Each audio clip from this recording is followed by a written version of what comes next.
easily influenced because the world gets the best of us when God gets the rest of us. I'm going to repeat that. The world gets the best of us, and all we get left is what God gets the rest of us. So guess what? We're so easily influenced. I'm going to just take you to one of my scriptures that we're looking at. Y'all going to have to take notes today because I have nothing on the screen. So y'all going to have to roll. Y'all going to have to roll with me. Proverbs chapter 25, verse 26. Real quick. I'm going to read this in the CEV version. Reason why? Because I love the way it's worded. It's worded so simple. You don't even need about it. Good God, no. It's so simple. It's like this. It says, when a good person gives in to the wicked, it's like dumping garbage in a stream of clear water. It's like dumping toxic waste, toxic matter into good water. Not only is it just random water, but guess what? It's water that you're going to drink. He says it's like taking toxic matter, garbage, and dump it into clean water. And guess what happens? You still drink it. He says that's what happens when a good person, a righteous person, gives in to wickedness. It's like dumping garbage in streams of clear water. Last night, we was watching a movie, and I had already been meditating on this thing, pondering on this thing real rough. And the Lord reminded me of 3 top things, even in my sermon. I'm watching this movie last night. I'm trying my best to stay up and watch it. And they just cussing out the cussing out. I can deal with cuss words. That ain't no problem. I'm coming from that. I'm a cusser. I used to be a cusser. That's nothing. And it brought me back to something similar that I was studying on today. And I was just randomly doing some Google search. And some of these things I thought was very interesting. Because 9 times out of 10, these things I would revert my children to watch. My childhood dream movies.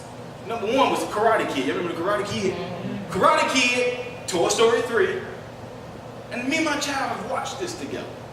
And I was so desensitized to what I was listening to, Rashad, it messed me up. Karate Kid, Toy Story 3, Inception, Hangover are all global Golden Globe Academy Award winners. Here's the crazy thing, in all the movies, this is what I found out. I found 91 F cuss words, 41 S words, 9 slang terms for male private parts, 2 for female private parts, 13 hails, 14 A words for the behind, 31 different versions of God's name being used in vain, and that does not include sexual references. All from 4 different movies that I've watched with my own children. Last night, I'm just sitting there. I said, I got this movie down pat. I got it. I'm sleeping at the same time, but I'm watching this movie. And it just hit me like 2 bricks. I shot upstairs in the bed. Because if there's no difference in what the world does and what the child of God do, if we don't show some moral standard convert of a difference in who we are, there's no need for you to be in this. That's why I had to title this message, either you stay solid or you stay away. Because there has to be a difference in us to where we can no longer keep faking the funk to do this and still look like the world. You want your husband, your boyfriend to act right, but you yet can listen to anything and everything and go places you want to go, but want somebody that's straightened up to your standard of pedigree, you tell me how contradicting that is. You want somebody to do what you feel is right in your eyes, but yet you can't do what's right in God's. Amen. You can do and say and any given thing you want to do, and there be no conduct or no justice in your own house that you pay mortgage for, you pay rent, you keep the lights on, you say what goes on, your dishes dirty because you felt like not doing them, your dishes clean because you felt like it's fine in your own home. But don't read the Bible and think that thing's supposed to match up to your standard. Amen. Because God don't live on the feelings and emotions of man. Hallelujah. See, I'm not a guy that I shall I know the Son of Man that I have any business repenting about. I created this. Amen. I made you. And when you don't do what I created you to do, when you don't do what I purposely intended for you to do, then guess what? I didn't create you? Because what I create does what I intended it to do. Amen.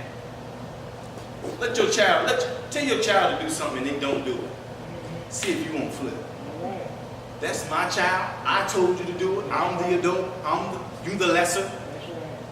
And you do what Mama, Dad, you do what I tell you to do.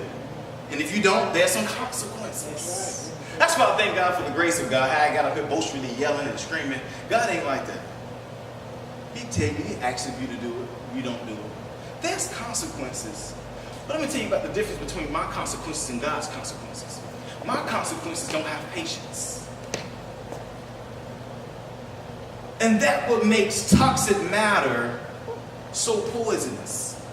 Is that, Rochelle, it's okay as long as I'm throwing trash in here. Why?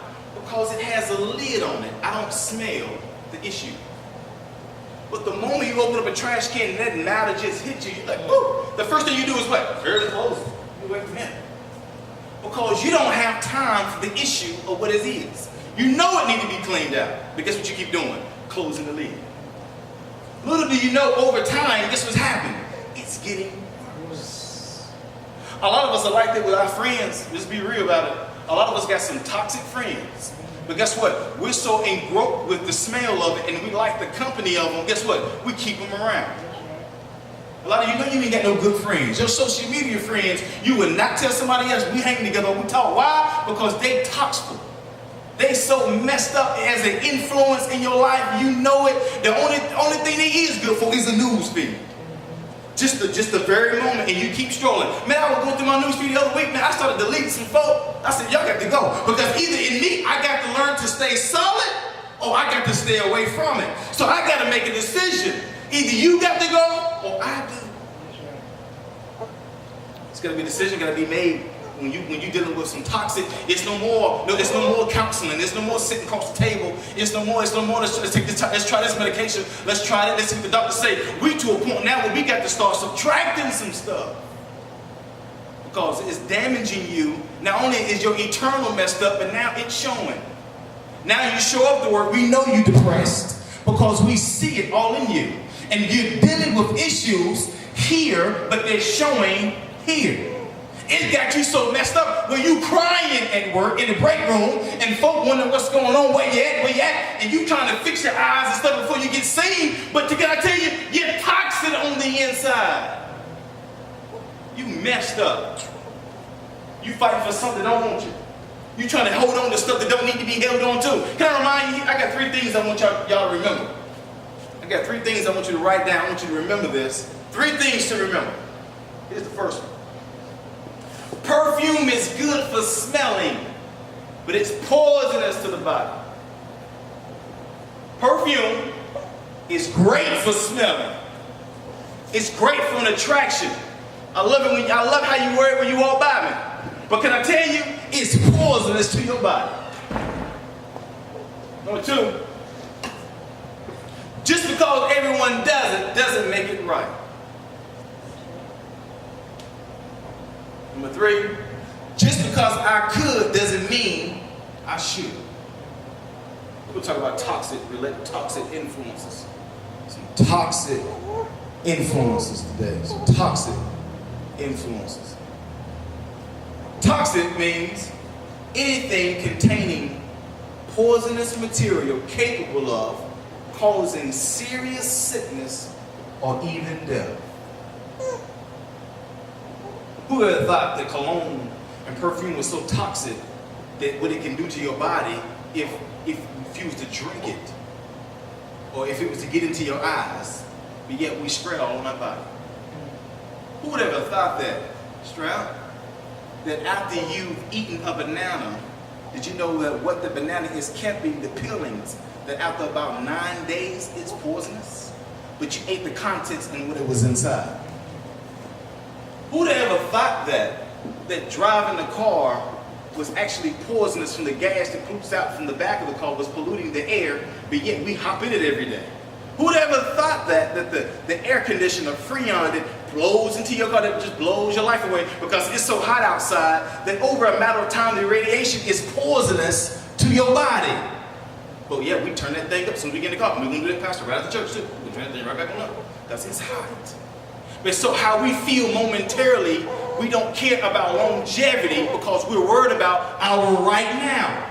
And when people have an influence on your life, you don't care that they're poisonous to your body because all you care about they can help you is your right now. That's what the enemy does. He doesn't care about your longevity of life. He just wants you as a friend for right now.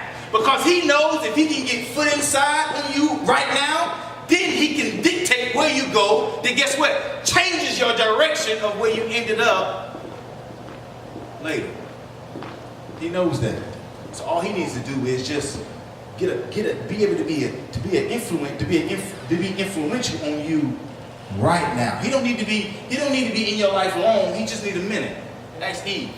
I just need a minute of your time, ma'am. Excuse me, sir. How you doing, bro? Can I get a minute of your time? You know when people ask you that, you know to keep walking, especially when them scammers don't came up, they want to sell something. They say, hey, can I get a minute? No, because if I give you a minute, I'll buy it. I wish I had a witness in here this morning. I wish I had somebody talk to me. No, you can't get a minute. I'm sorry, but I got to go. Because I know if I give you a minute, that's a minute too long, and I'm in trouble. I done bought something, I done did something I ain't trying to business doing because I let you in my ear. My time, guys, your time is valuable. And people know that. That's why they ask for a minute. They know your time is valuable. So you say, hey, sir, ma'am, you got just one. Hey, they call you on random telephone numbers. You thought it was your friend down the street, call you from different numbers. No, it's them scam artists that got a local number. So they can call you to get what? Close to you. They used to call from Arizona, Jared. Now they call them from another 704. They used to do me like that. Now I answer because it says 704. I'm thinking it's a family member or a friend, somebody calling me from a borrowed phone. Maybe something happened. I don't know what's going on. But now, don't call me, y'all. Just text. Because I need to know what's happening, who this is. Don't call me. Because that's what the enemy does. The enemy don't want to, he just, hey, sir, ma'am, can I get a moment of your time? Guys, we're dealing with toxic influences. All of us have influences. You know why? Because the Bible says that the enemy what? Comes to what? Steal, kill, and guess what else he wants to do? He wants to destroy. So not only does he want to steal it, but he want to kill it, and then not only will it be there dead. I know once it's killed, it's dead, but guess what the enemy wants to do with it? He wants to destroy it. Because he said, if I can just destroy it, guess what? That means you can't come back to it and try to revive it back to life. You can't come back to the remains of it, because guess what? I'm going to destroy it. That's what he wants to do with your influence and your impact and who you look up to and who you idolize. The enemy wants to destroy your identity and your integrity of who Christ is. He says, I want to steal the value of it. He says, I want to steal the potential of it, and I want to destroy any faith you may have in him. He says, because I want to be the influence in your life. So we've given it to him. You know how we've given it to him? Here's a number of ways we've given it to him. Here it is. We've given it to him. We've given it to him in magazines. We've given it to him in Instagram. We've given it to him in Facebook. Am I lying about it? What else has he done? How else have we given him our influence? We've given it to him in movies. Look, I know more about Denzel Washington than he probably do. His kids, his wife, when he got married, his birthday. Why? Because he has an influence on my life portrayed by an actor that ain't even him. Y'all better talk back to me in here. And that's what the enemy does. He brings, when you're going through things in your life, he brings people in your life at the moment that, guess what? They can be an influence on you to bring you down even worse. But they don't tear you down, Rochelle. They bring you down. Over on a matter of time. How many times have we had good friends that we thought were good friends until we met Jesus, and all of a sudden now it made us shine light on the folk who we thought were good friends? Now, wait a minute. I've been listening to you all this time. I've been giving you wise counsel. I've been giving you my time, my attention, only to find out you were just as foolish as I was. But I've invested all this. We got this kind of bond. We grew up together. We graduated together. We hung out together. We lost this together. We lost our virginity together. We went here together. We went that together. We bought this together. We got married. You was my Bessie in my wedding. So now we've invested in so much time together. Now we feel obligated to stick. That's what happens in toxic relationships and toxic influences, to where it gets so toxic to where we rather drink the poison than get healthy. That's what happens. He said, nah, I ain't gonna, I can't do that. I said, nah, we've been too cool for too long. I don't even know what it feels like to be alone. So I'd rather die slowly than get healthier because I'm too much worried about losing somebody that should never been caught. We're too much worried about something in our lives. Look at Abraham and look at Lot. Can we go back there for a moment? Remember that? Look at Abraham. When God calls Abraham, he says, come out there from your father's house. I want to go to a land that I want to show you. Abraham said, okay, I'm rolling. I'm coming with you. They get to a land. They're on their journeys. A number of events happen. But as they get to the land, as they draw closer to the promised land of the Lord, the land the Lord really wanted to show Abram, there's some situation that has occurred. There's conflict. Why? Because number one, the Lord told Abram to come along. Him and his wife. He didn't count his wife as one because they are one. Once you're married, you're one. So I'm not counting you and her as two. I'm counting you as one. But Abraham has somebody with him that should have never been there. You knew who that was. It was Lot. So a petty situation occurs just so this conflict could arise, so God could put Abram in a position that I wanted him all along, and guess what that was? To be by himself. Because if not, Lot was causing influence on Abram to be contradicting to, instead of following God's order, he was following family issue. So he was sitting here uncomfortably waiting on Lot to deal with Lot when God wanted him to walk by faith into this land. So what God does, he caused the herdsman to get into a debate, disagreement, and argument, only for Abraham to come to his senses. To say, you know what, Lot? I don't know all I can do for you, baby, but I think we at a point to where you need to go your way, and I'm going to go mine. He got there to the point to where Lot picked the greatest city ever alive, known to man, which is Sodom and Gomorrah. How foolish was that? Only to go there to find himself in a rut, to be to where Abraham is walking to the land where God promised him when he left his father's house. Many of you are like that now. I'm here to tell you, when you got to either stay solid or stay away. You are in relationships with people that you feel that while God's blessing, they feel like it's lingering over your head like a mistletoe, you wondering why is this thing hadn't come to pass. But can I remind you that some of us are being implemented by people that should not be connected to us, and the reason why it is hindering your progress into the promises of God. Can I get a witness in here? And if you learn now to disassociate yourself from people that don't need to be connected to you, can I tell you, you'll walk so easily into the promises of God without distractions, without hindrances, without discouragement, without the drama. Who likes drama? Nobody. But if you learn to get away from the folk that does you no good, and the reason why folk are connected with you now is because they see where you're going. They're only with you because they see where you're going. They're only dealing with you because they know you got a future on your head. And if you listen carefully, Jerry, they'll tell you that, well, I like where you're going somewhere. I like where you're going. I like what you're doing. And then you ask them that question when they tell you that question. Where you going? What are your purpose? Where are you driving to? What is God doing in your life? If you see so much, if you're so much a prophet in this year of 2018 where you see where God is taking me, ask yourself a question. Where he's taking you?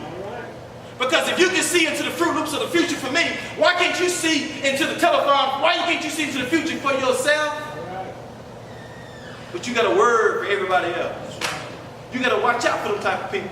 They so influential. They only know they're influential, but they being a hindrance to somebody else's life. Look at them. You got to tell them. You got to stay solid, and you got to stay away. You got to be serious about what God is going to do for you and where he's going to take you. Because if not, you'll pick up excess baggage.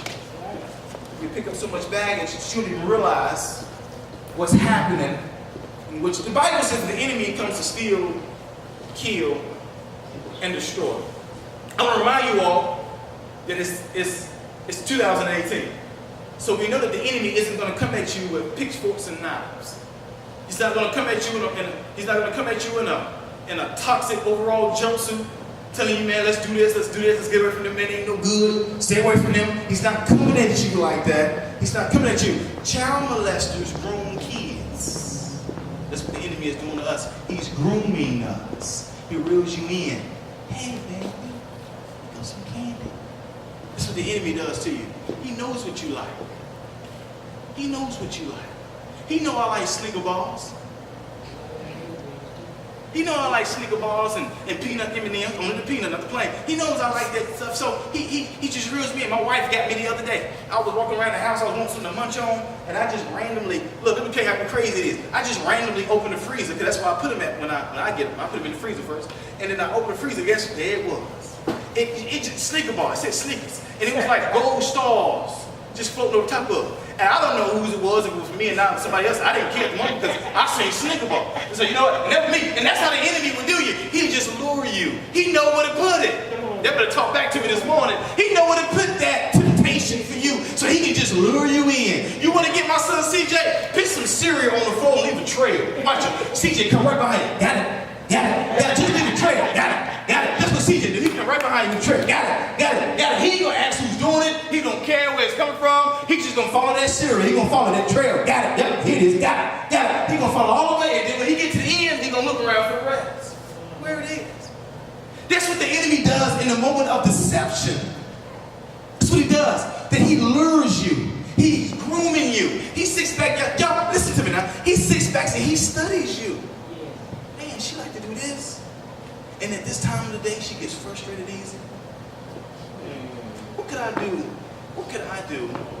This is what the enemy is doing, y'all. He's like, what can I do to fix that? Maybe I should send her a friend that ain't no good, but to really almost like momentarily encourage her. You know what I'm saying? Because that's what's going to get her, because she's a church girl. So that'll momentarily encourage her, yet they become very close. And guess what? She'll tell her all her business. And so once she tell her all her business, then my girl that I sent, guess what, Jerry? She going to be her real self. Because she ain't no good. So then when she become her real self, she put a business out there like that. And guess what? I got her stripped. And guess what? There's no more hope for her in Christ, because she's mad at the world. Because the world influenced her. She gave the world her best, because she gave God her rest. And that's what the world wants you to do. Give us all you got. Work for us. Kill yourself. Die. And then leave what's left to the family. Give God, work for me Monday through Saturday. Just go to church for a few hours on Sunday, but I'm going to call you in at 6. I wish I would talk to somebody. I'm going to call you back in. No, you can't serve the Lord all day. I know they said to rest on the Sabbath. I'm going to give you a few moments. I'm going to give you what they call break, a longer break. Look, not long, but I need you back out here because there's work to be done. So what it does is momentarily it distracts you that you got kingdom work to do, which oversees the cultural world of state, but you're operating in kingdom principle, which my money is. I'm not focused on financial, monetary monies on my job, but I know in the kingdom I serve Jehovah Jireh. But if I lose focus on who Jehovah Jireh is, are you with me? Then it makes me more focused on the world. That's what the enemy does. So that's why he makes us emotional spenders. That's your influence. That's another way of influence. I gotta make you emotional spenders, because as long as you can keep buying, especially when they get you on credit strap, as long as you can keep buying it and don't have to pay that upfront money, I'm with you, Jerry. I'm with you, bro. You gotta pay that upfront money. But as long as when they want that money on demand, I'm not buying it. So the enemy knows how to lead you to right places through your desire and emotional temptations, for you to be able to always spend. So as long as you're spending, you gotta do what? You gotta work. So as long as you spend it, you gotta work. So you're gonna always feel obligated to be in debt. Yeah. The Lord had to shut me up the other week. Car done got paid off. Here I am. I'm gonna get another car. That's debt. You need another car for this work perfectly fine. Right. That's debt. That's the mentality of us. We're so used to giving somebody something. Well, you know what? It ain't so used to giving somebody something. You know what it is? Here it is. I'm gonna free somebody. We're so used to being broke. Woo. Come on. Come on. We so used to being broke that when we got extra money, we looking for something to do with it. That's true. You tell me the truth. I ain't supposed to have this money in my pocket. How I get this extra few $100s in my pocket? I gotta find something to do with it. Is there anything in the house that we need? Is there anything I can buy? Oh, this cool gadget. Apple done came out with a new gadget. Let me go get this. We looking for ways because we've been influenced by the world's strategy of debt, poverty, issues, relationships, and most importantly, social media. Because that's where we give all our At 24 hours out of the day, you eat, you sleep maybe 6 to 8 of them. So what you got left? 16, 15 hours left. You work on the job 8 hours. If that job is not constantly demanding your attention, you may get out of those 8 hours, you may get really 2 to 3 hours to yourself. Right? So in on 2 to 3 hours, that's social media's time, that's lounging around time and eating. Because you're not doing anything else. Unless you're like, you're carrying a book around everywhere you go. So you got a few moments. And then on top of that, so the rest of the hours out of the day, there's roughly about another 5 hours left, right? Am I right? If I added up right? If I'm doing off the head, I don't know. So you got roughly 5 hours left. Out of those 5 hours, what are you doing with your time? You got 5 hours of momentarily freedom. Here's where it gets toxic at. You got 5 to 6 hours of freedom, of nothing to do. There's no discipline in your life to tell you there's caution. You need to read, you could be studying, you could be praying, because all of those are options. So there's no discipline line in you, because the Bible says the spirit is willing, but the flesh is so weak, so the flesh ain't gonna say, hey, let's read the Bible, hey, let's find out about Abraham. So the Bible, the flesh ain't gonna tell you to motivate you to get into your word. So since you have no discipline structure, your emotions tell you to do whatever is cool. Do whatever you feel like doing. Do whatever is randomly available. So what we do, social media, and we watch TV. Those are the top 2 leading things of influence in our lives. And what we do on the social media part, not only are we just randomly on social media, but we're following people that have an influence in our lives. So the question becomes, which is more dangerous, that you got to remind yourself to stay solid or stay away, is that am I following something that's better in me, or is it gradually making me worse? That's why he says in the scripture, I like this, the way it's so worded so beautifully. It's poetic beautifully. Proverbs 25:26 says that when a good person gives in to wickedness, into the wicked, it's like dumping garbage into a stream of clean water. It's like taking this toxic matter that's poisonous, not only to yourself, but to your family, to your community, to your church. Think about the toxic matter, y'all, that's in you right now, that you got built up in you, that you're dealing with, that don't nobody know about. The toxic matter that you're holding on to, because right now if I share this with somebody the way I feel, I might not make it back next Sunday. The toxic matter that you got messed up in you from relationships, from your school, from your job, from your marriages, the things that you're dealing with financially, that's toxic matter.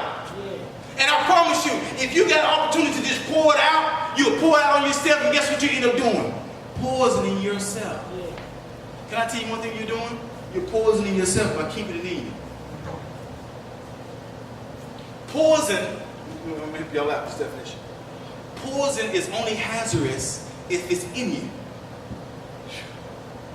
Some of y'all didn't catch that. Can I free somebody? Toxic, poison matter is only poisonous and rotten if it gets in you. If it's not in you, guess what it does? It's just sitting there. Toxic relationships, toxic friends, toxic people, toxic thoughts, toxic influences, what we're dealing with today. Toxic influences, it's only toxic if I allow it to get into my ear.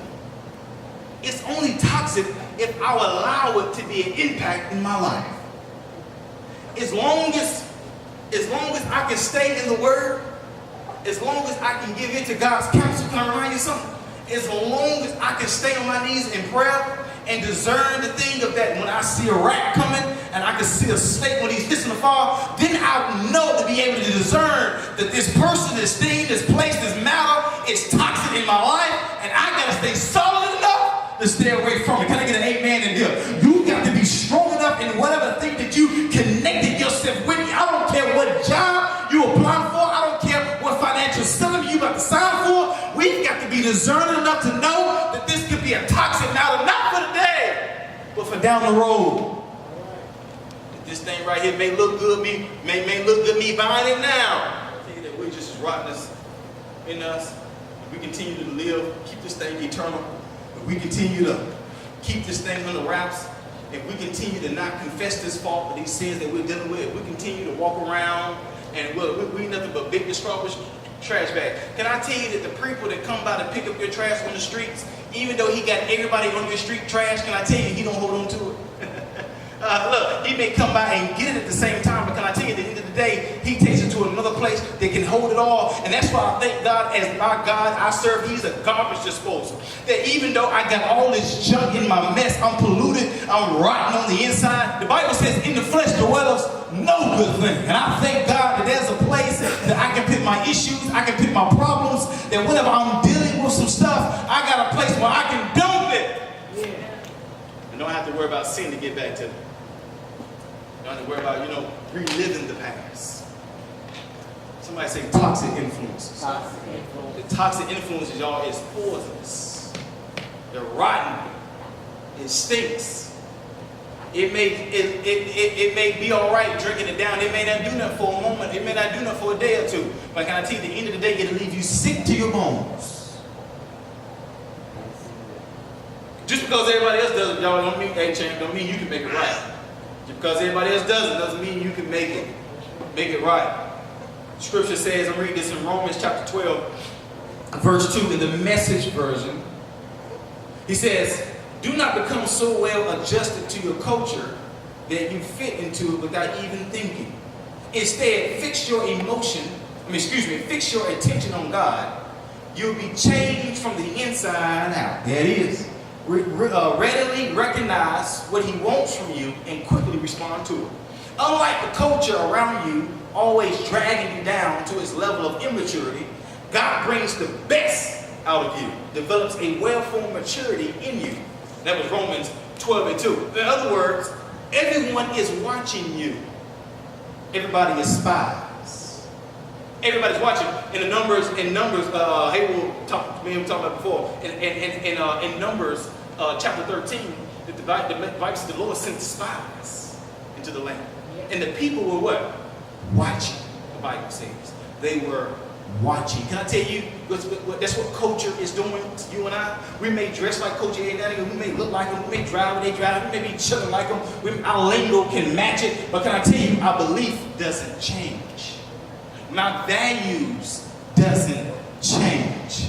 There has to be, y'all, a distinct difference in what I put up with and what I tolerate. What I tolerate is a flat no. What I put up with sometimes have patience and grace.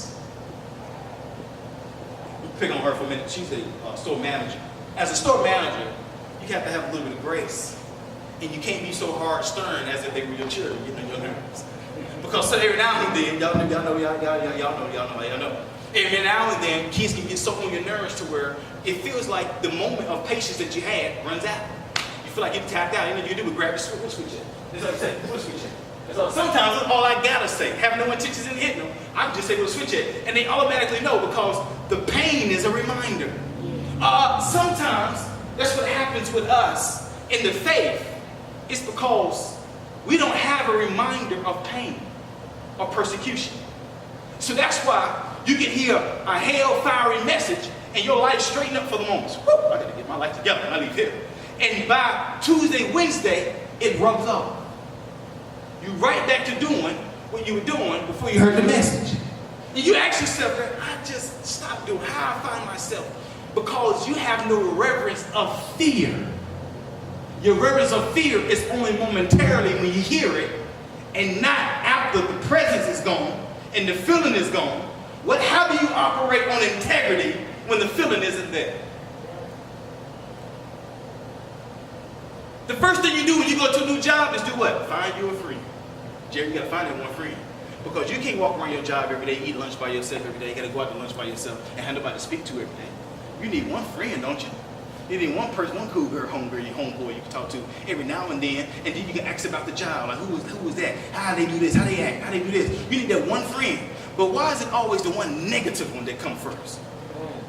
The negative one that comes first. You know why is it always negative? Because he the one that give you the scoop and the bomb on everybody. They say, you know what, don't fool with him. He ain't hitting on nothing. Don't fool with Jesse. Jesse, man, that joker trifling as they was last week. And don't fool with that clique. They got the right clique. They got their own little clique. Don't fool with them. But look, these some bros, man, they alright. Everybody is negative, but the person you talking to. But if you sit back and watch, you'll notice that nobody fool with the one telling you about the rest of them. Influence. And if you don't watch yourself, you'll mark yourself fooling with this joke. Now ain't none of them gonna fool with you because you fool with him. Influence. It's like that on the jobs. You get to a job, everybody else knows what's going on. You're the newbie. You feel behind, you feel slow.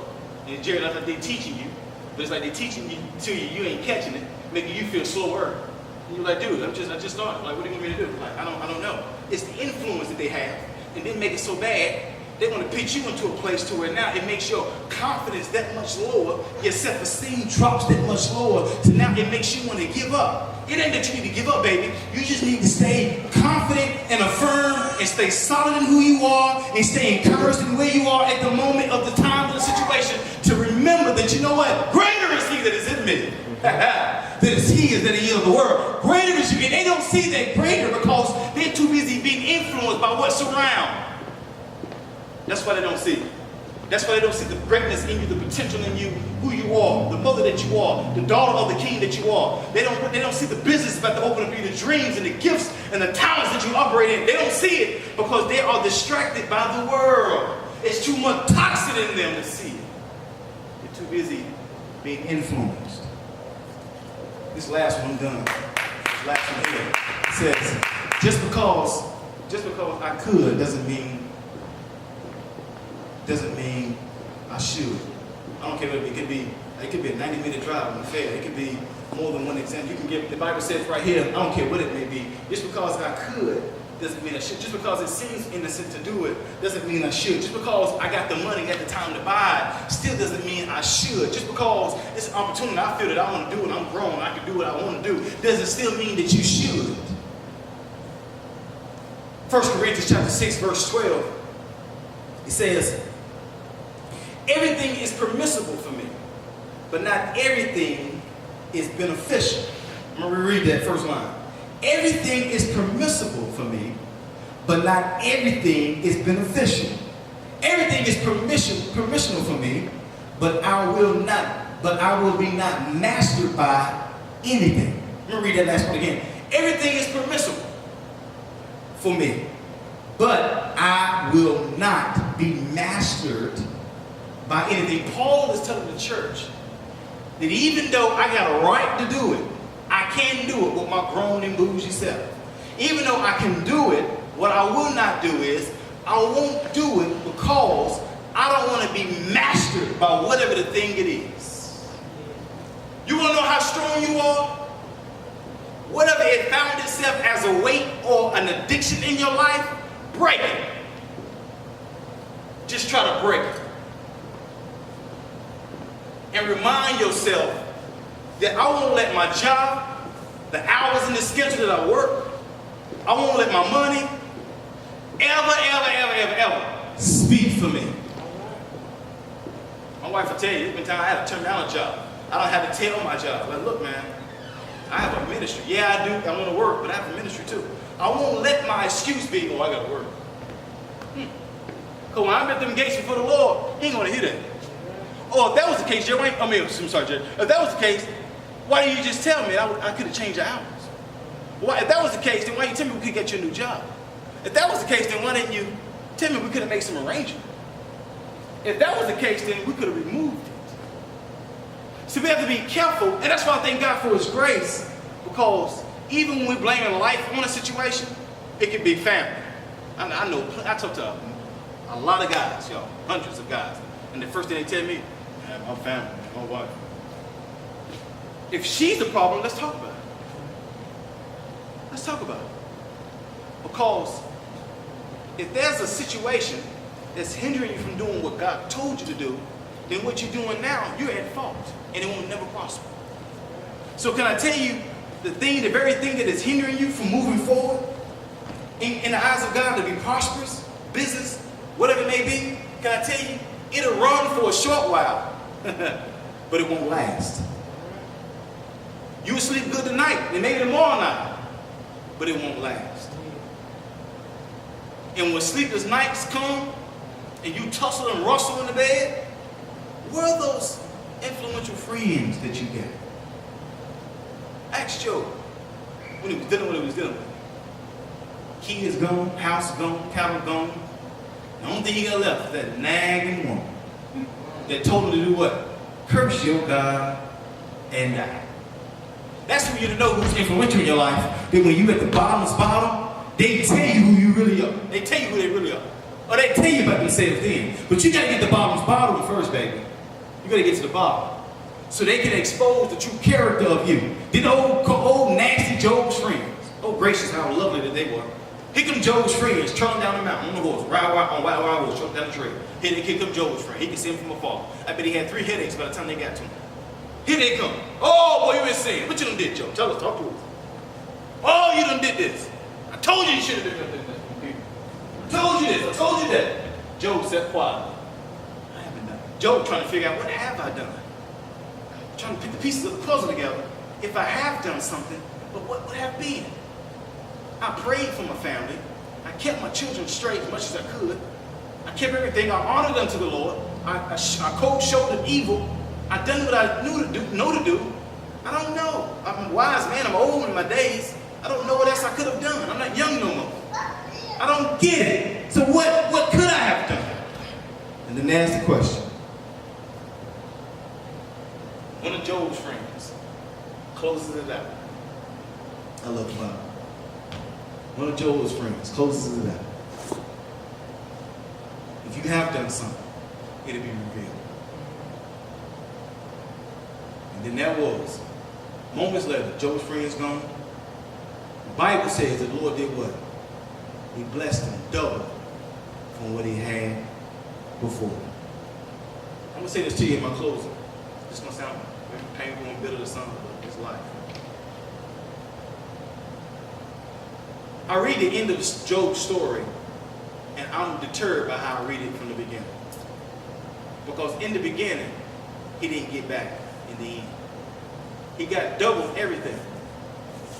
But what does he read? He doubled his children. He didn't get that back. And some would say Job's life came out all right. They didn't get anything back. He didn't get them babies. It goes to show me a moral lesson now for all of us to learn. That it takes losing to gain.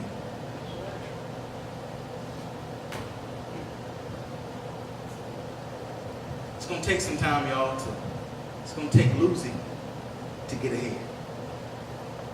You ever played the games? You flip the card up. You've been doing good all the way around. You flip the card up, that thing say 3 spaces back. You say, man, really? And then you flip the next card up, your turn come around, the thing say go past everybody once. Here, give it back. Here, the Bible says that here restore unto you what the cankerworm and the locusts have eaten. Here, restore those to you.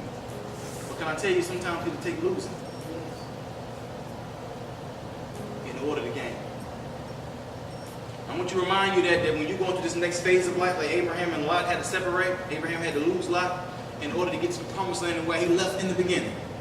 Many of you are here this morning holding on. Many of you are here this morning keeping on.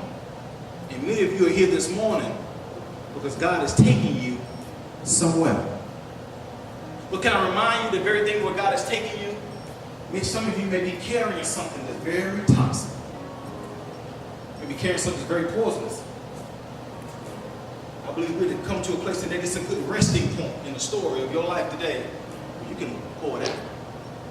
You can get rid of that rottenness and that poisonous stuff that's making its way to your bloodline, that's pumping its way to the heart. Because anything poisonous that's in your body eventually makes its way to the heart. Where life and where the generator is, the pumper, what keeps you fueled and what keeps you going is the heart. And that's what the enemy wants to steal, kill, and destroy.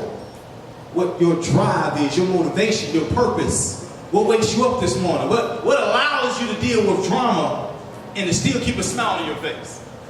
What allows you at times to be broke and still write a check. Say, Lord, I'm still pay my tithe. I don't matter. You say, Lord, whatever allows you to still be in a vulnerable place and still call yourself friendly when they still lie on you, turn their back on you, you still put yourself in a place where, you know what, Lord, I'm going to stay closer to you now than I ever have before.